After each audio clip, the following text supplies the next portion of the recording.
অরূপ ছিলেন গ্রামের এক নির্ভীক স্কুল শিক্ষক। তার স্ত্রী মেঘলা ও 7 বছরের কন্যা দিতি ছিল তার সুখের সংসার। গ্রামটি ছিল ঘন জঙ্গলে ঘেরা, যেখানে দিনের বেলাও সূর্যের আলো সেভাবে পৌঁছায় না।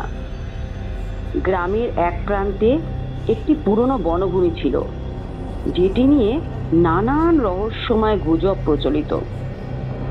কেউ বলতো সেখানে রাতের বেলা কণ্ঠস্বর শোনা যায়, আবার কেউ বলতো জঙ্গল যেন জীবন্ত। গ্রামের বেশিরভাগ মানুষ সেই বন এড়িয়ে চলত। অরূপ অবশ্য এসব গুজব একেবারে বিশ্বাস করতেন না।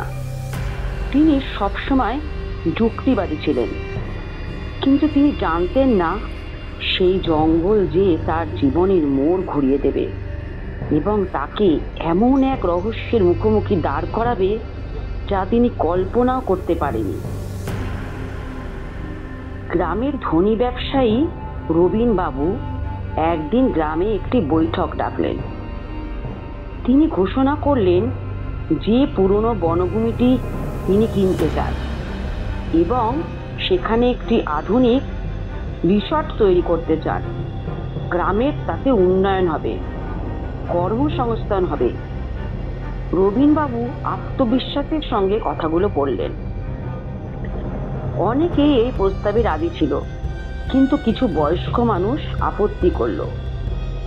ওখানে হাত দেওয়া ঠিক হবে না, এই জঙ্গলে অনেক পুরনো রহস্য লুকিয়ে আছে, এক বৃদ্ধ বললেন।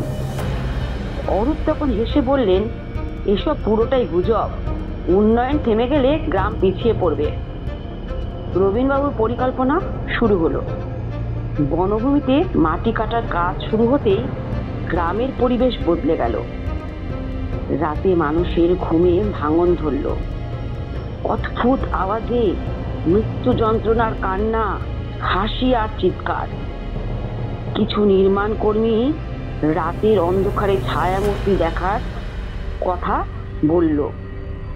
অরূপ এসব কথায় গুরুত্ব না দিলেও তার মেয়ে দিতি ভয় পেতে শুরু করলো। একদিন রাতে দিতি ঘুম থেকে জেগে উঠে বলল, বাবা, আমি ওখানে কাউকে দেখেছি, একজন সাদা শাড়ি পরা মহিলা বাবা। মেঘলা তখনই দিতিকে বুকে জড়িয়ে ধরল। আর অরূপ বলল, এটা নিছকই স্বপ্ন দিতি। কিন্তু দিতি জেদ ধরে, আমি সত্যিই দেখেছি বাবা। এক সন্ধ্যায় অরূপ স্কুল থেকে ফিরছিলেন। জঙ্গলের পাশ দিয়ে হাঁটার সময় হঠাৎ তার পা যেন থমকে গেল। বাতাস থেমে গেল, চারপাশে পাখির ডাকও বন্ধ হয়ে গেল। সেই মুহূর্তে তিনি শুনলেন একটি মৃদু কান্নার আওয়াজ। তিনি এগিয়ে যেতে ভয় পেলেন, তবু সাহস করে দেখার চেষ্টা করলেন। কিছুই দেখতে পেলেন না। তবে সেই রাতে ঘরে ফেরার পর থেকে তিনি অনুভব করলেন যেন কেউ তাকে অনুসরণ করছে। পরের দিন সকালে মেঘলা বললেন, কাল রাতে দিদি খুব কান্নাকাটি করলো। সে বারবার বলছিল কেউ যেন ওকে ডাকছিল। অরূপ বিষয়টি নিয়ে একটু চিন্তায় পড়ে গেলেন। গ্রামের বৃদ্ধা রানীমাসির কাছে অরূপ গেলেন। রানীমাসি বললেন, ওই বনভূমি অভিশপ্ত। বহু বছর আগে এখানে এক নারীকে মিথ্যা দোষে পুড়িয়ে মারা হয়েছিল।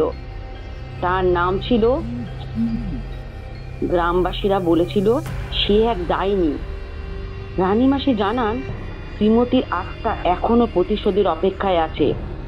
সে শুধু নিরপরাধ মানুষের উপর প্রতিশোধ নেবে না, যারা এই জায়গার শান্তি নষ্ট করবে তাদেরও শাস্তি দেবে। মাসি বললেন অরূপকে। অরূপ রানীমাসির কথা বিশ্বাস করতে পারলেন না। তবে এক রাতে মেঘলা হঠাৎ তাকে জাগিয়ে বললেন, বাইরে কারা যেন কথা বলছে। অরূপ দরজা খুলে বাইরে গেলেন। তিনি দেখলেন জঙ্গলের দিক থেকে হালকা সাদা আলো আসছে। তার মনে হলো কেউ যেন তাকে ডাকছে। রবীনবাবু জোর করে কাজ চালিয়ে যেতে থাকলেন। একদিন একটি বড় গাছ কাটার সময় এক শ্রমিক মারাত্মক দুর্ঘটনার শিকার হলো। এরপর থেকে কেউ কাজ করতে রাজি হলো না। অরূপ একদিন সিদ্ধান্ত নিলেন, শ্রীমতীর আত্মার সঙ্গে কথা বলতে হবে। তিনি অনিমেষ ও মেঘলার সাহায্য নিলেন। এক পূর্ণিমার রাতে তারা তিনজন মোমবাতি জ্বালিয়ে শ্রীমতীর আত্মাকে ডাকলেন। রাত গভীরতে একটি শীতল হাওয়া প্রবাহিত হলো। চারপাশ অন্ধকার হয়ে গেল। হঠাৎ একটি করুণ কণ্ঠ শোনা গেল, তোমরা কেন এসেছো? আমি যে নির্দোষ ছিলাম তা কেউ মানেনি। শ্রীমতী তার করুণ কাহিনী শোনালেন। গ্রামের প্রভাবশালী এক ব্যক্তি তাকে ডাইনি সাজিয়ে পুড়িয়ে মেরেছিল।